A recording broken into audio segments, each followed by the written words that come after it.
Expliquem o prato. É uma salsicha de carne de porco, chouriço com chucrute e batatas assadas. Vocês escolheram um caminho mais rústico? Nós duas somos descendentes de alemães, então decidimos fazer tipo um prato alemão.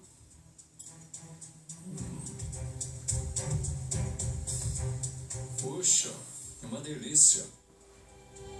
Minha nossa, isso está muito bom. Obrigada. O que puseram na salsicha? Colocamos carne de porco e chouriço. Uau! O prato está muito, muito bom. Valeu. Está muito bonito e simples. Com certeza tem um toque de festival de verão alemão. Isso é o que eu esperaria se usasse a minha Lederhosen. Que isso? Lederhosen é aquela bermudinha esquisita que os alemães usam quando dançam. Eu tenho Lederhosen. Vocês não É têm? que tá meio fora de moda. Eu tenho e ainda cantarola. Pode cantarolar pra nós? Fiquei impressionado. Muito obrigado. Foi servido no prato com um charme rústico. De quem foi a ideia disso? A ideia foi de nós duas. De quem foi a ideia de misturar o recheio da salsicha?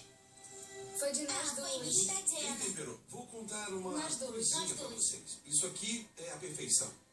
Eu pegaria esse prato agora e levaria para o clube de gastronomia em Las Vegas, porque faria sucesso. Valeu. Honestamente, Jimmy tinha todo aquele desafio nas mãos dele hoje, e o que ele fez foi colocar dois jovens talentos juntos, 12 e 10 anos. E isso causou uma tremenda explosão, porque a salsicha de vocês é absolutamente deliciosa. Com certeza a melhor salsicha do ano que já provou. Parabéns Muito para obrigada, chefe. Valeu. Gordon Ramsay é o melhor chefe do mundo. E pra ele dizer que é a melhor salsicha do ano, isso é maravilhoso. Pensei que a gente fosse pra casa. Muito bem, próximas, Nita e Alexis. Foi, tá bom? Ai, a mão cansa, né?